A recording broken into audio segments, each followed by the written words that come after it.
Welcome, everyone, to the SnapCast podcast with your hosts, Brad O'Brien and Mike Cooley. We're at episode 65. Hey, sorry we're getting a little bit of a later start here today. We might have a shorter episode for you. We had some technical difficulties. The old faithful has officially crapped the bed. And it's so funny because I feel like it's a karmic thing. You know, you ever talk about how much you love your car and then your car craps the bed on you?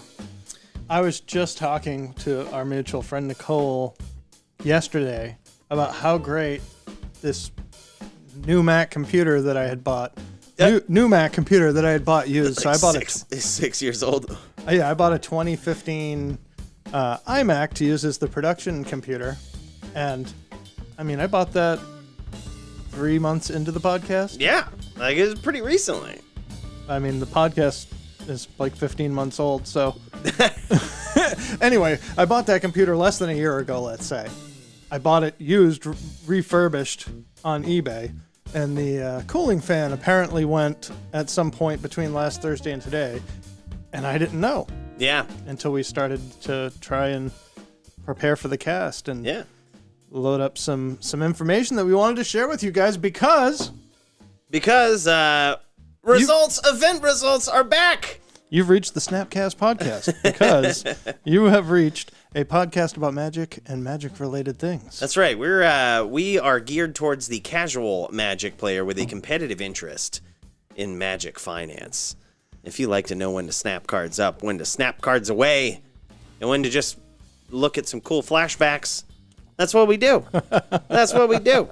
So welcome, my friends. Also, just some heads up. We may have to jump back and forth between the chat because with the new computer we had to switch back and forth to here.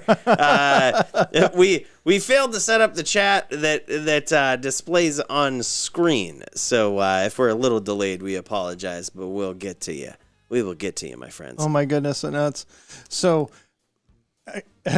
With the technical problems, I am fortunate that I have another computer here that already had OBS streaming software installed on it, but it was not set up for streaming. And so we managed between, what did you say it took, 17 minutes? Yeah, dude. Brad set this whole damn thing up in like 17 minutes. Apparently, now though, YouTube is telling me that we are sending an unoptimal stream. Oh, man. If we start dropping frames like spaghetti, you just have to bear with us. Yeah, I don't... let's see, video... Output scaled. Yeah. Oh, because we're actually streaming, I can't change anything. Well, Tech4 and Jason are here. They are commenting that we can start now. Jason said start. Ignore them. The podcast has always been unoptimal. Yes! A good comment. I could take some solace in that. Please let us know, though, as we go through, if there's any like video, audio BS going on. Just feel free to put it in the chat and let us know. And we appreciate you guys for tuning in with us live and letting us know that, and being here with us as we figure out these technical difficulties. But I'm going to tell you something. We're just going to go with it because there's some exciting stuff that's been happening. So, Andy, I was telling Mike that I'm working on a new script for the, not a total new script for the intro, but tell me what you think about this. Always unedited, occasionally uncouth, often wrong, but never uncertain. The SnapCast podcast. It's kind of the story of my life, dude. I like this. So Andy says audio is great, video is fine, just not as clear as usual. Perfect. We can take that. We'll take that. All right. So Cooley is all trying to be professional and actually get into the content because we know that this is probably going to be a shorter stream. But I just want to keep derailing it. And we got to. So last week I made this joke that, the guy that was wearing the old school clothes was in and out of fashion every couple of years. Well, here at the SnapCast podcast, sometimes we're so far behind the news that the news becomes irrelevant and catches back up to us. For the last couple of weeks, a lot of content providers have been complaining that WotC has not been publishing deck results. And because last week we talked about the... we tuned in. we were like, where are all the events? We found like one event, and apparently that was like the story of the week for a lot of podcasts. We just happened upon it. We're like, okay, well, this is the event we're going to talk about, and it was a championship. It was a big deal. But thankfully, WotC has now released some modern league events. I gotta say, this is not, I mean, I'm not trying to slight other podcasts, but like, we didn't even know that. And we just keep going on. We're just like, you know, I would like to chalk that up to our camaraderie. And cheers to you, my friend, for, look, bad shit can happen and we don't even care. The apocalypse happened and we were too busy talking about stupid shit that didn't notice. That's right. We just, but that's also a good thing about talking about the things we talk about, which is MTG finance. And like, hey, when there's no news, guess what? I can guarantee you the advice we were talking about, when we talked about sealed product, when we were talking about, looking into that because that might be the new investment. Oh, well, damn, did we nail it? Like, it's true. And so I guess before we get into the deck list, we can talk about this. Last week, I was adamant that Time Spiral Remastered was probably not a good investment. And had you bought a bunch of boxes at $180 or $200, that would have been a good investment. If you bought those boxes and just sat on them. Right. But who did that? Like, that's the question. Who is doing that? Everybody's playing the lottery with those boxes. Exactly. Because you can open those boxes. You were just telling me you can crack a $600 Ponder out of those boxes. You can crack like a $300, $400 Thoughtseize out of those boxes, right?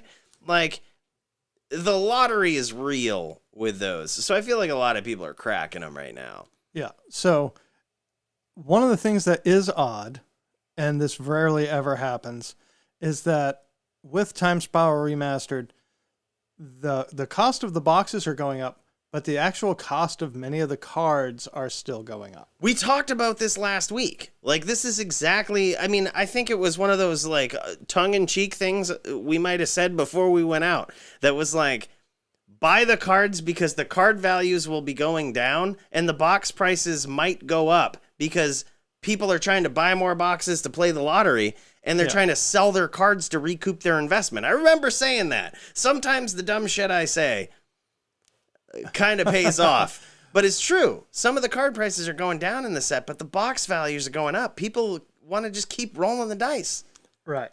They want to get the foil Thoughtseize, which, so in the last 3 weeks, and I did bring up, I had some images here that I was looking at, what the price of, say, the old border Thoughtseize was pre-sale.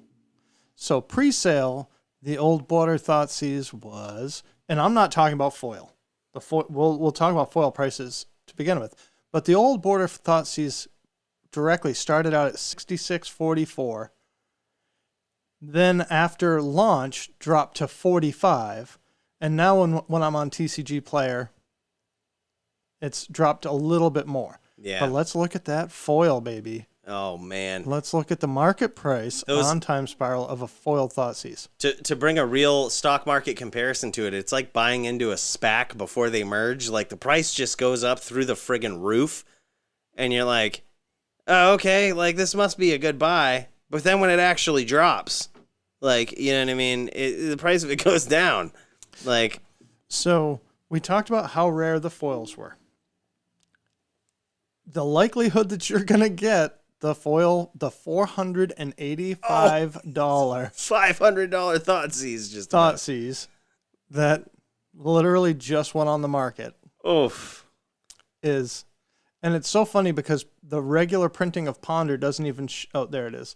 I was going to say. Wow. $395. And Dude. I think, here's another lesson learned. That's the market price. On a card that is moving like this, don't trust the market price. Because look at the ones that are listed for sale. 373 is the lowest Ponder for sale. Dude, so another thing that just blew my mind is this friggin' Ponder. Like, even if you don't crack a foiled one, it's an uncommon For $21. $21. What? Like, that's so insane. These are lottery cards. And you're seeing the price of these, like, non-foils drop for the most part. But still, some of them are just outrageous. It's, I'm blown away by this. Like, they just reprinted a bunch of shit. And, like, some of the prices are going through the roof on these cards. But again, I want to reiterate, and this is, in a sense, like last week when I was saying, I don't think you should buy this set. Had you bought a box and flipped the box, good on you. But after last week's cast, we got, this is somewhere between a testimonial and an anecdote. And Jason Clark, I'm going to out you as you're in the chat. But I got a text from Jason that said, I thought about what you said about buying boxes, and so I just ordered like $200 worth of cards instead. And I got exactly what I wanted. Yep. And today he told me he had changed his mind and ended up not ordering the $200 worth of cards. But I still stand by the fact that, yes, if you had bought a box last week for $200 and managed to hold it and not crack it, you could have made $100. Yep. But the likelihood that you cracked that $200 box and the contents are now worth $300 is almost non-existent. Insane. So, what could you buy for the cost of a $200 box or a $300 box? The fact that you can get Tarmos for like $26 right now. So you can have a playset of Tarmogoyfs. Playset of Tarmos. So for $300, you could just about have a playset of Tarmos and a playset of Caverns. Do we want to switch to the face here so they can see our facial reactions to the BS that's going on? No. So one of the things that I thought was really funny was I went over to MTG Goldfish and looked at, for $200 or $300, you could basically have any standard deck that you want in paper. You know, there's some that are $350, $360. Oh my God. If I looked at Pioneer decks, you know, for $360, you could have Pyromancer. You could, you know, for a $200 box, you could have Orzhov Auras for Pioneer. Wow. You could have Burn for Pioneer. You can buy entire decks for the cost of this box price. Let's look at Modern. Modern prices are so cheap right now. Oh my God. So you could literally get into Modern just about for the cost of one of those boxes. So to tell me that financially buying one of those boxes is a good idea. We're even more against it now. Yeah. But here's Blitz, $381. A box of Time Spower Remastered right now is about $320. So you could have Blitz, which is in the top 8 decks in Modern, or have a box of Time Spower Remastered. That's so crazy. That's so crazy to think about. I mean, just me being me. This is always what I do when new sets drop. We've talked about this before. I buy the cards that are dropping in price. If I needed Tarmogoyfs, if I was like, shit, I want to play Jund in Modern. Yeah. I would probably be buying Tarmogoyfs right now. Like, take your money that you would spend on this friggin' lottery ticket and buy a playset of Tarmos. And then buy like a playset of Tomb of Yawgmoths. Like, oh, yeah. And we still haven't even reached the price of the box yet. Hold on. Like, there's so much more you could get. Like, did you want Gemstone Caverns? Throw that in there too. Fuck it. Get a playset. Like, what about Damnations? Those are $26. And again, because things are moving so fast, I want to go and look at the actual... Oh, it's resetting. Let me clear so it's not foil. Yep. Yeah, $25 is the lowest one offered right now. Near mint. Oh, my God. Yeah, you might as, like, I don't understand it. Like, we're seeing exactly, like, this is a weird time right now where everybody's trying to play the lottery. Like it's a weird time where, yeah, if you bought a box, you're like one of the gold rush shovel sellers. That's what you're doing. If you bought a box, you're essentially selling the shovels in the gold rush. Like the you gold may or rush may is not get gold, but here's a shovel. Yeah, like, you know what I mean? The value of the cards in this is dropping. For the most part, there are some that are going up. There are some that are they're seeking out. But the odds of you getting them are so low.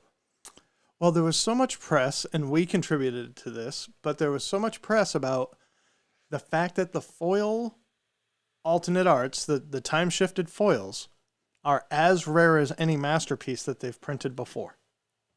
And almost all of the masterpieces have moved over time, and MTG Finance is pretty popular. So people know, oh crap, well, I can't buy a masterpiece Soul Ring anymore because they're almost $900. So I better get on these now. And then they look and they go, wait, that Thoughtseize is $500? Well, I still can't buy one of those. So let me try and crack a box and maybe I'll win the lottery. Yeah, that's just nuts, man. Like, anybody thinking about buying a box right now, right, and playing the lottery, my official advice is don't do it. Like, if you're sitting on an unopened box, sell it. Yeah. Like, it's going to be so much better off for you. Because you can literally buy right now, you can buy old bordered. Mind you, this is the only printing of these ever. Old bordered abrupt decays, right? Which were in recent history $20. Right. You can buy them old bordered, like old school style gold border with the freaking waves and shit on it. Insane looking that they'll probably not do again for $13.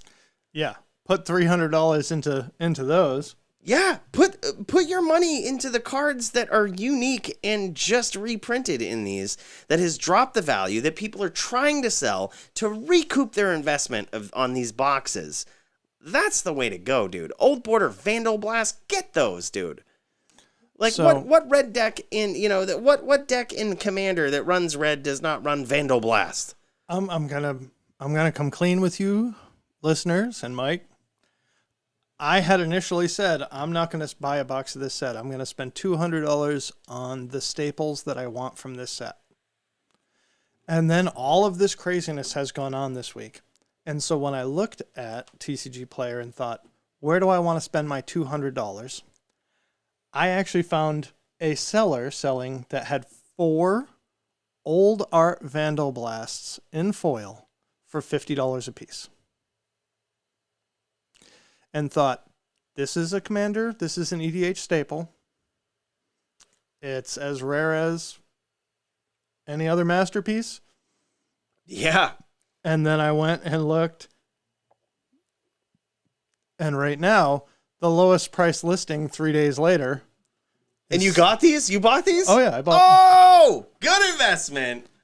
Is $64. Okay, so I'm not flipping them for $14 a piece. But when you look and you see 1, 2, 3, 4, 5, 6, 7, 8, 9 total copies listed on there, I bought almost half of the available inventory at 4 copies, and they're topping out at 80, 85, 100, 120. Like, look at this. If you go and granted, I'm going to tell you something, but like, don't take this too far, and I'll tell you why in a minute. But if you went and bought those first 4, right there, you would instantly, technically, raise the price $20 just about. Yeah. And here's why I say don't go all out on this, because if sellers are getting smarter, and this is what you should do if you're ever selling cards. If you ever have cards that are worth a lot of money and you're sitting on a few of them, this is what you should do. Never put all of them up in the same auction online or anything like that, because of the exact thing we're looking at right now. Yep. Like, if I went and bought the 4 cheapest copies of this foiled Vandal Blast, I could raise the price by $20. That's great for you if you've sandbagged some of those. You will definitely raise the price. But now, like, if you're a seller, that's what you're hoping for, right? Is that people see that, okay, the cheapest copies here are 63, 64, 65, 75. You buy those, okay, instantly the price is raised. I can put my next set of these online, you know what I mean, and sell them. That's what people are doing. It is, I would say in a lot of instances, it's a good idea to do that. If you see that you buy the first couple of them and you instantly raise the price, like you can't find them anywhere else. By the way, check eBay, check all of the other options that you have, you know what I mean? eBay, and Facebook, then make an educated decision to buy them. But at the same time, whenever you see those scenarios, just know there could be sellers out there that are doing that. But whenever you see that opportunity, it's a big one. Like, it's something that I ran into recently when I thought I would have to replace a card, which we'll get to in a second. But it's one of those things where, like, okay, you don't have anybody selling them for less than this. So if I buy this, I instantly raise the price of it. Like, there's just nobody selling them for less than this. What card were you looking for? Oh, man. All right. So you guys want to hear about this? So Brad is made of salt. If you guys didn't know that. I am Lot's wife. Continue. Made of salt. So, of course, I had to make a busted commander deck to go against him to really... I wanted to taste it when I came here, right? So, of course, I had to make Marath, Will of the Wild after our last podcast last week where we figured out this guy is not banned.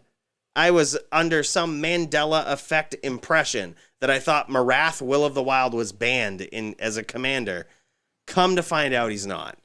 I had a week, my friends. I put together Marath, Will of the Wild. I went hunting for all my toolboxy green cards, and one of them that I was hunting for was Survival of the Fittest. And I couldn't find it. Like, have you guys ever done that before? Like, you're looking through your card collection and you're like, I know I have this card, but where is it? Oh, shit. Did somebody take control of it and they have it in their deck somewhere? Who took control of that card last? Like, you know what I mean? That's literally, those are the things I was thinking about. I was like, but me being me, I'm just like, well, I don't know who took control of it last. I'm just going to order another one online. Yeah. I paid $40 for my first Survival of the Fittest. And I was like, that's high. But I was like, what are they? Like $120? I go on eBay and the cheapest ones that I could find was some guy selling a auction of two of them for $500. So the lowest price technically was $250. Me being me, I was like, fuck it, I'll buy both of them. Just because I know that those are the cheapest ones out there. And even though it's a little bit more of an inconvenience for me to buy those, I instantly raise the price of them by doing that.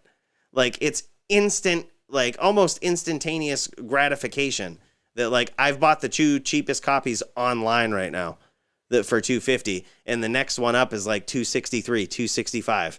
Well, like, I'm looking on TCG Player right now, the lowest copy that they have, $307. Yeah. So, like, I was ready to do that. I ended up finding my copy of Survival of the Fittest, so I didn't do it. But my thought process in it is I made one last check, and I was just ready to press the button for $500 because I was like, yeah, like, this is a good decision. To get two of them for $500? Yeah, to get two of them for $500 is a good decision. I just know it is. It's not convenient for me right now, but I'm like, yeah, it's the right thing to do. Like, because it's the cheapest per card. And instantaneously, look at that. You go on TCG Player, and it's $307 is the cheapest. Like, so instantly, if I decided, oh man, yeah, I don't want these things, I could just sell them for $614. It's not a bad. I just made $100 after shipping and insurance and all of this stuff for free. It's pretty good. You know what I mean? It's one of those things. It's one of those situations you want to watch out for on TCG Player, on eBay. Always check your options. Always check the things that are out there and the options that smart Magic players have. And when you see these things, when you see these opportunities, it's always a good idea. Because so one of the other things, that I want to throw out there though is don't blow your whole wad on any one thing. So we do talk a lot about MTG finance, and we probably talk a lot about spending a lot of money on cards casually, or I should say we casually discuss spending large sums of money on cards. Not necessarily that it's casual, but one of the things that you want in this game is a little liquidity. Like, you want to keep some money on hand so that when you see something like that, you can pull the trigger on it. I had an instance today where I went and looked at a card, and the lowest price copy on TCG Player was a foil. What?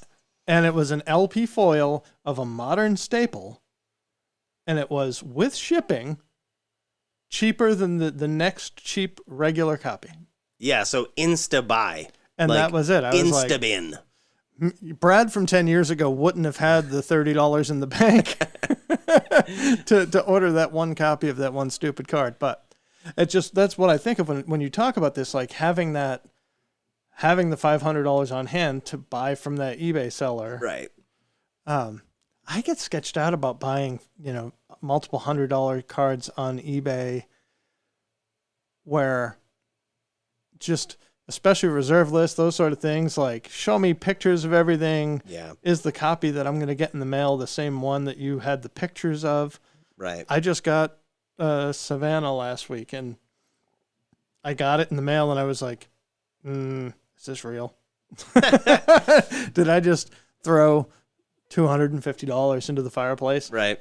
And Yeah. I believe it to be legit, but I get sketched out about that. So hearing you talk about $500 on 2 Survival of the Fittest, yeah, kind of would have been an awesome thing to jump on. But oh, for sure. And if you ever have a question, that's the thing too. Like whenever you buy a reserve list card, I would highly suggest, when I suggest these things, and I should say this before I ever reveal my Snap This Ups on the reserve list, be familiar with Magic cards. Like, don't go out there. Like, I would hope that some like stock market mogul didn't come across our podcast knowing shit about Magic and was like, oh, this guy said these cards are awesome, and then find some proxied version of them on there for $2 and is like, yeah, that's a good deal. And you've essentially thrown your money away depending on how many you bought. Like, you know what I mean? You want to know something about Magic. Know that when you get this card, know how to spot a Chinese fake. Like, know how to check for a rebacked collector's version. Know how to do those things. And if you guys don't know, let us know in chat, and I can tell you some tips like as to what to look for. But I'm assuming do a people whole know. episode on that. We really could, like how to spot fake Magic cards. Like we really could. We could do a whole episode on that. Sounds like it would take more preparation than we usually put into an episode. I'm down for it. I can think of like 2 or 3 things right now that you could do. But either way, like that aside, assuming that, I mean, and I'm going to say that with like, just bear in mind, most people that sell on eBay or sell on TCG Player, 99% of the time, you're not going to run into fake cards. Like you're not going to run into them. Like, it is very rare that people would do that because their reputation is on the line. Like, yeah, and when you have an eBay seller that has a long history and a high reputation, and you see they have so many completed sales for Magic cards, that's a thing. Well, I mean, even our LGS, like Sean, when I went in and I was like, hey, you want to help me sell this Black Lotus? He was just like, dude, I would love to, but here's the thing. Like, you're approaching a price range now where you're making me question everything I know about Magic. Like, basically, in not so many words. Yeah, I don't want to be the one to say this is real and send it to somebody. So that's why I sent it to Rudy and he authenticated it. But like, those are the things. Like, you don't need to be that good to like spot a fake Magic card a lot of the times. But either way, we can do an episode on that eventually. I would love to. I've got some tips, some tricks. But yeah. Tech4 says, so Jason Clark says he wants that. He wants that episode. Tech4 says, let's buy fakes to show in the episode. Okay. You know what? I've got you. I've got you, dog, because you know what Facebook tried to sell me the other day? Let me bring up the computer here. Facebook tried to sell me fakes. I was in the marketplace on Facebook, and ships to you, MTG Time Walk proxy cards. $4. Chrome Mox, $4. Look at these things. These look pretty good. Moat, $4. Imperial Seal, $4. Here's the thing that blew my mind. Friggin' Cryptic Command. Like, That's not a card I would think somebody would be proxying. You can get a cryptic command for as low as $12. You know what I mean? Yeah, who the hell is spending $4 on some fake version of this? Right.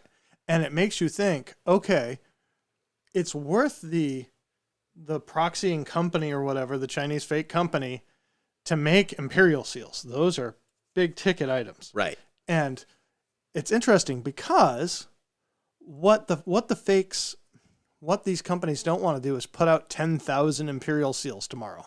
All right. They want to put out like people that are trying to I will say this is not a scam. No. This was an ad that said buy these proxy cards. But when you look at the quality of them, you realize, is this a proxy or is this a fake? And that is a huge distinction for me, that these are fakes. Like, these are intended to trick people into believing that they're real Magic cards. Oh, for sure. And they get away with that by calling them proxies. Right. That's how they can legally sell them. That's how they can legally sell them. It's like, I could put whatever I want on this card and call it fake, and you're buying a fake card. It's actually against WotC policy for people to do that. Like, if they see you doing that, like on eBay or whatnot, they'll shut you down. Yeah. Like if you do a blatant fake, like a blatant proxy that doesn't look anything like the regular card, that's fine. Right. Because there's one thing that's an alter or a proxy that is a stand-in for a real Magic card. You're not trying to say, this is a time walk. This is worth megabucks. You're not ripping off their product by literally using the same copyright symbols that they put on their damn card in your proxy that you're putting. You know what I mean? Like you're not intending there's no perceived intent to deceive. You know what I mean? Exactly. And so for more examples of that, I have a friend that has a Godzilla themed deck and ordered these gorgeous sort of altar style proxies that are Godzilla themed. So here's Godzilla versus King Ghidorah on Finale of Devastation, and it's gorgeous. Beautiful. And when he puts it in his deck, now he has told us, we know in the play group, he owns a copy of Finale of Devastation. He's using this copy because his deck is Godzilla themed. That's so cool. Right? That's a flavor win.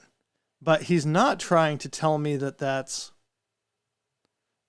is a Finale of Devastation that he bought from WotC, and it's a $30 card or whatever it is. Right. This is the Bird of Paradise that he put in there, and it's worshippers of priestesses of Mothra, and it's birds of paradise. Look at that anime art on it and everything. There's some crowds out there that are going to love this. But point being, you're not going to see this and be like, this is a legitimate card. Right. That's not, you know what I mean? That's not trying to pass itself off as an actual Magic card.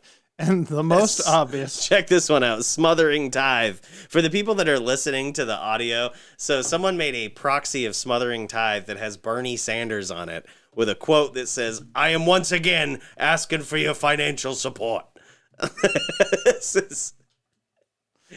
it's got a picture of him from that video that everybody saw on Facebook. Where he was asking for financial support. Asking for your financial support. God, that's cool.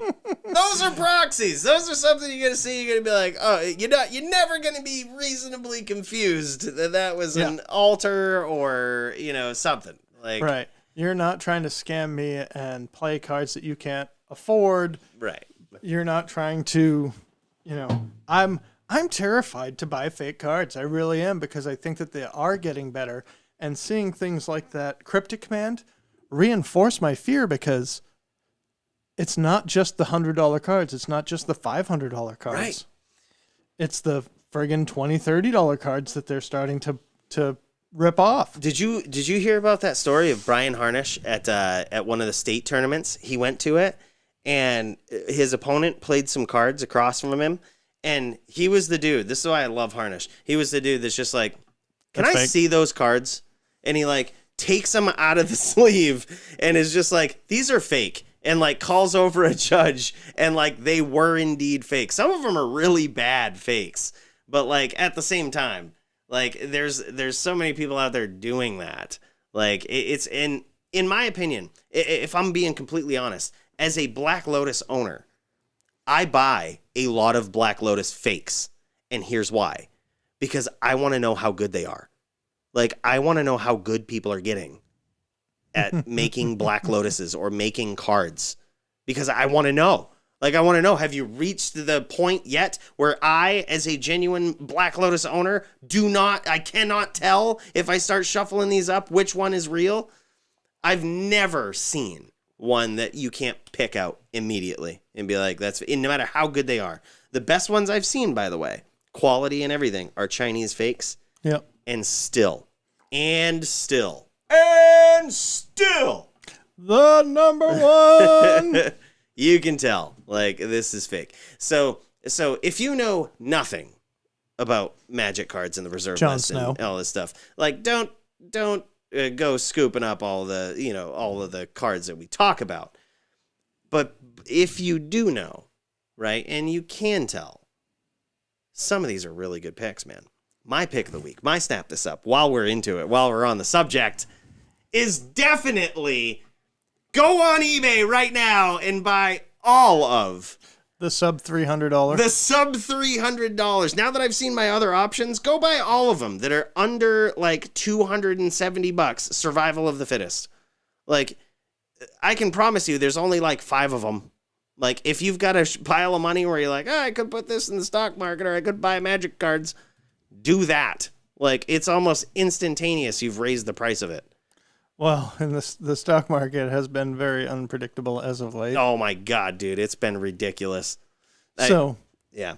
I want to show you that is a whole other subject, and I'm going to do the thing that I don't like to do, which is actually go onto my TCG player order history. I don't know that I want to show this is like, showing your browser history to a new girlfriend or something. Oh yeah, you never do that. Never. Dude, I went on today because we haven't even gotten to the Modern League results. Ooh. But Stoneforge Mystic is just it's stupid. It's being played everywhere in 4-color decks, 3-color decks, controlled decks, aggro decks, Jund decks.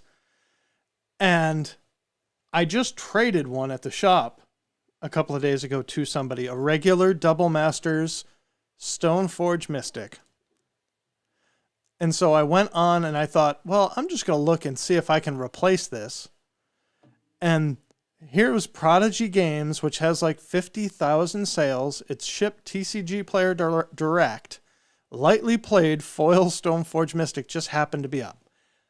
Yeah, I got it for $24. That's friggin' awesome, because if I go back over to the regular page... Oof. Instant increase, 20%. $28 is the lowest.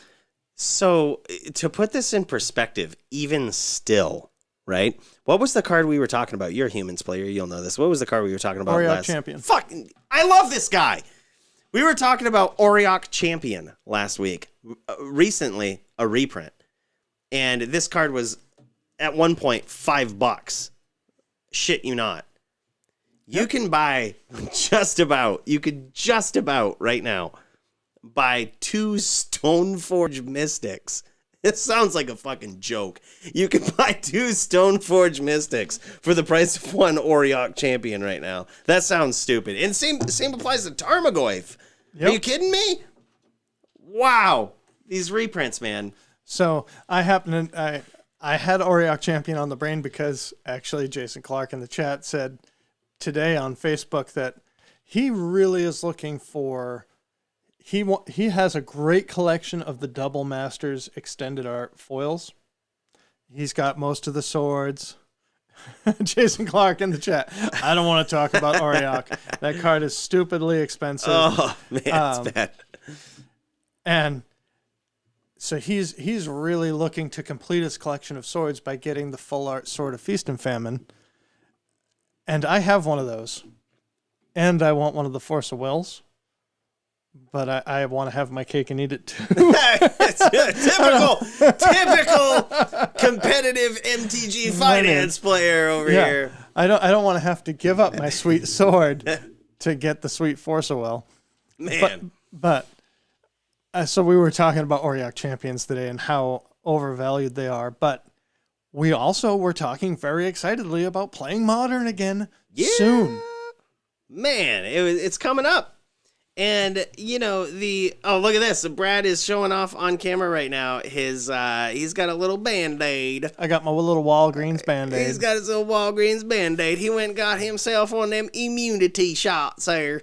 One of them vaccines. But that's a lot of people are doing that right now. And the fact that someone like Brad, a younger, healthier person, can get in now tells you that the lines are dying down a little bit. It won't be long before a lot of people are immune. We're going to have herd immunity here by May. Mark my words, by May, we're going to have herd immunity in all sense of the words. The numbers that they're put out in the media might not catch up by then, but it might coolly official prediction, May herd immunity is going to be a thing. Well, and for Maine is one of the oldest states in the country, but people are pretty practical. I think a lot of the older Mainers are just yep, I'll go and do the thing. Yep. Yep. Okay. Yep. I'll get in there. Sign me up, man. Sign me up. And the other, I don't want to get into politics, but the other thing is there is a big chunk of the Maine population that is probably out there just saying, I ain't never going to get none of that. That government ain't putting shit in my veins. I'm one of those guys. I'm not going to lie. I'm never getting that. Give me the COVID before you give me the shot. There you go. Don't care. The SnapCast podcast is the two faces of Janus right here. Yep. And so, hey, Splax, this is my friend Bill. If it's the zombie apocalypse, get in on the ground floor. Yes, that's right. Exactly. So, okay. People want to go deep on the conspiracy theories that this vaccine is going to track me or change my DNA. Here's my conspiracy theory, right? The radiation that has leaked into the atmosphere from Fukushima, added to all of the other leaked radiation, is slowly killing everyone. And these shots, these vaccinations are actually radiation immunosuppressants to help keep people alive. And the people that choose to go and get the shots are the ones that are going to survive because they're compliant. You are fucking crazy, dude. Holy shit. That is some conspiracy theory there. Stoneforge Mystic, right now people are not actually in shops playing playing Modern. And it's in every deck. So before... You still believe in the atmosphere tech forces? God damn it. Just when I thought I tried to go as crazy as I could. What is it? Atmosphere? Ozone? LOL? A+ Manor impressions. Let's look at why I'm so stupidly excited about Stoneforge Mystics, even at $30. Because... looking at the Modern League results from March 23rd, 5-0 deck list, the first deck that shows up, played by Return to Dust, looks like Jund. I see Chandra Torch of Defiance, Renin 6, Birds of Paradise, Bloodbraid Elf, Bone Crusher Giant, Seasoned Pyromancer, Stoneforge... Wait, what? Yeah, I thought we were talking about Jund there for a minute. 4 Tarmogoyf and 2 Voice of Resurgence. What? Oh my god. This 4 is nuts. Lightning Bolt, Lightning Helix, 2 Paths. Oh, this has GB written all over it. The white is getting more broken than black these days, in Modern. It's crazy to me that they're switching out the fatal pushes. Look what's in the sideboard. Jason Clark, cover your eyes. Oh my god, Oriog Champions. Oh my god. And cast favorite Clothis, God of Destiny. God, man. White is busted. Then we have a nice red-black shadow list, running one of the new mythic double-face lands, but 4 Croxa Titan of Death's Hunger, which is like a $45 card now. We were talking about this card. Months ago. Were talking about this card. You remember when our old 3-drop Uro was outrageously expensive. We were looking at this guy being like, dude, isn't this guy just as good, if not better? This guy's pretty good too, right? And he was $19 at the time. Yeah. What is he now, 45? Yeah, the value has to go somewhere. If we... Let's always be closing. Always be closing. ABC, bros. ABC. So here's the regular Theros Beyond Death. Now it says market price 36. Yep. Okay, 30, 31, 35, $45 on the top of the first page. Yep. But still has almost doubled since we were talking about Just it. insane, man. Like, the card is so good. Death Shadow paired up with Delver of Secrets and Scourge of the Skyclaves. What? Like, are you kidding me? This is modern. This is a Wizards, like, top 10 here, top 5. These are all 5-0 decks from that league. Yep. Wow. All these decks 5-0'd. A Delver and Death Shadow playing alongside each other these days. This is the modern world we're living in. And Scourge of the Skyclaves, which Mike just learned about 2 weeks ago. Good CAD. Good CAD. Good CAD. Below that, hey, we got another Stoneforge Mystic deck. It's actually the... What did you say this was? Oh my God. For all the Diablo fans out there, this is a Hammerden deck. It's a Paladin Hammer deck. This is a Hammerden deck, dude. It's got Pure Steel Paladin in it, and one of the big kill conditions is Colossus Hammer. It's a Hammerden deck. I'm so blown away by it. Sign me up. This is a super fun deck to play. Now this is just mono white. So we've seen this in red white, black white, and now this is just pure white. Wow. Pure Steel Paladin, Stoneforge, Giver of Runes. God, this deck just seems like... Oh, no, it's got to be... I'm not looking at the lands. We got 4 Marsh Flats and 4 Silent Clearings and 1 Godless Shrine. Yep.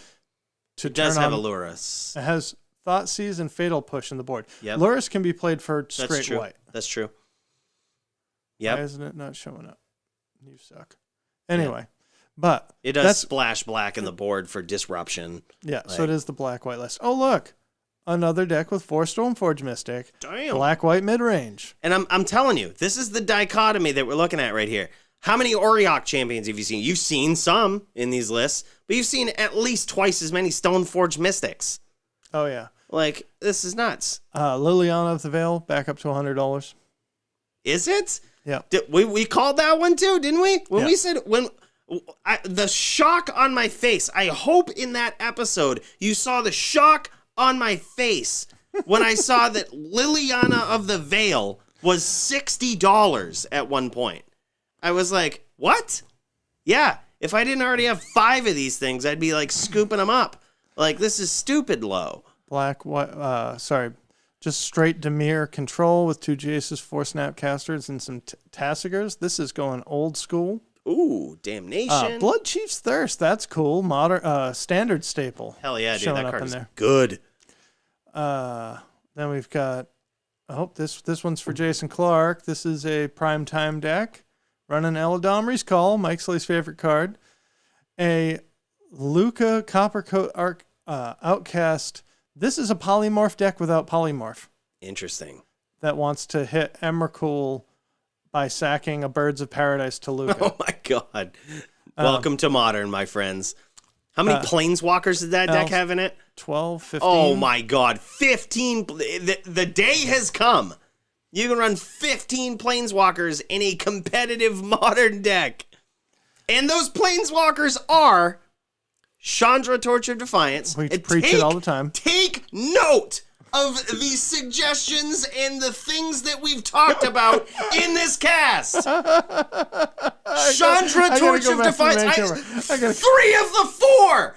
We've called them out. Yeah. Chandra, Torch of Defiance. Karn, the Great Creator. We called all of these out at $5 each, right? They might still be that, but they won't be. Chandra, Karn, Nahiri the Harbinger. Luca was never cheap enough for my taste. But at the same time, these are the Planeswalkers that you can run and run 15 Planeswalkers in a deck. Just scrolling again through the list, we have Elves, we have the Golgari Yawgmoth Physician combo deck. We have another blue-white control deck with 4 Stoneforge Mystic. We have another Gruul deck featuring 3 Klothys God of Destiny. Again, cast favorite in Modern, alongside 3 Chandra, Torch of Defiant, and 2 Wrenn and 6. So Planeswalkers are doing pretty good in Modern right now. And we were just talking about Wrenn and 6 not long ago, saying, hey, look, they're not reprinting this anytime soon. Even at $60, it's worth it. It sucks that it's $60. I wish it would be cheaper. Trust me, I wish it would be cheaper. But $60 seems fair at this point because it's busted. Mike really did not want us to skip over this deck. So this deck, played by Devious Penguin 666, 5-0'd, Goryo's Vengeance, Obsidian, Magmatic Channeler, Grizzlebrand, Merchant of the Veil, Egon, God of Death. Wow. From the newest set. Magmatic Channeler. Well, I'm just okay. So I saw that there was a Goryo's Vengeance deck that 5-0'd something, and I was like, "Wow, it's back!" Like Goryo's Vengeance went to $5 from $40 at one point, and I was like, "This card just seems really good. Like this can't be a $5 card." I regret not ever telling you guys my true internal feelings of this card, but even so, it's back. Magmatic Channeler is in this deck. You bet your ass. What? Okay, so this is the first time I've seen this card. This is a 1/3. This would be one of the cards I would read. Like if my opponent slams this across the table, I'd be like, "Fuck is this, dude?" Let me see. Like, yeah, what the fuck is this?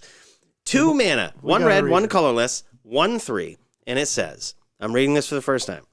As long as there are 4 or more instants and or sorcery cards in your graveyard, this guy gets +3/+1, so he's a 4/4 for 2 if there are 4 or more instants and sorceries. And he has another ability. This is You want anything from McDonald's? Kenny's over there. double cheeseburger. All right, continue. Tap. Discard a card. Pretty good in this deck. Exile the top 2 cards of your library, then choose one of them, and you may play that card this turn. Wow. So it gives you card advantage and dumps a card in your graveyard in a Goryo's Vengeance deck. That is some value. That is some big value in this deck. Wow. I like it. I like it. I still question if there's better options. But in a format where they've banned Faithless Looting, Being able to discard a card and be able to play cards off the top of your library are great. And sometimes you have people that are just like countering your stuff. Or running Scavenging Ooze, eating the creatures out of your deck. And now it's just like, well, you got to eat the instants of sorceries too, bud. Right, because this is a 4/4 for 2 that's going to swing in. Right. Like, I'm going to contend with this here, with this here Scavenging Ooze. That's really good, man. That's a lot of value. That's a lot of value. It gives you card advantage, dumps shit in your grave. That's really good. Sideboard Lingering Souls being played in Modern. That's always a good sign. Fair, dude. We got a Jace Wielder of Mysteries, Inverter of Truth deck. Look, we got another 4-color Stoneforge Mystic deck. This is heavy blue-white. Running every broken card in the format. So you got Jace the Mind Sculptor, T3 Fairy, Renin 6. Again, Renin 6. Noble Hierarch again. Bam. If you were going to buy a box of Time Spiral Remastered, you could have 4 of these full art foils and still have $100 left over. That's so nuts. Skyclave Apparition, man, making an appearance. This is a new control staple. Skyclave Apparition. Yeah, it's in everything. But it's 4 Stoneforge Mystic.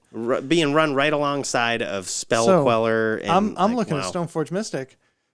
Printed in that same box with Stoneforge Mystic are all the swords. You got 2 different archetypes that Stoneforge Mystic is being used in right now: mid-range and control.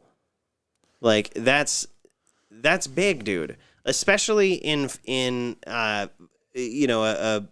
era where combo decks are sort of falling by the wayside, right? We've seen this in a lot of different formats. That like Wizards does not like Wizards of the Coast doesn't like combo decks. Like they're kind of falling by the wayside. Of course, you have the Inverter of Truth deck that showed up in this list. That's great, but they're few and far between. It's typically the aggro, control, and you have mid-range worked in there in Modern. Like, you know what I mean? And in some other formats too. Stoneforge in Modern is in all of those mid-range and control decks. And I wouldn't be surprised if it's in some of the combo decks. It's in Hammered In. Yeah. It's in Hammered In. And I'm officially coining that name for the deck. Hammered In. Hamadin. It's in Hammered In. It's in combo decks too. This is such a no-brainer at this point. Like, no-brainer. Dude, this has been a lot of fun. Really even with, so I say this all the time, but right before we record, my hatred meter is like creeping way up my forehead, and I'm pissed off at the world, and I'm like swearing at the cat, and chucking dice at the cat. My computer dies, and I'm trying to set everything up the last second, and I'm swearing, And then we start the cast, and I have so much fun Weekly therapy session. talking with Mike, talking with you guys in the chat, looking at cards, excited about the game, looking forward to playing again. This was weekly therapy for me, so thank you very much for listening to another weekly episode of the SnapCast podcast. Mike Cooley, Brad O'Brien. We don't have our little title cards down here, so if you're a twit head and you do the tweeter thing, you can tweet at us at the SnapCast podcast, which is my Twitter, and at Cooley with 3 O's, Cooley. And we love to hear from you. Anything on the way out? That's it, guys. Hope you guys have a great weekend. We will see you very soon. Peace.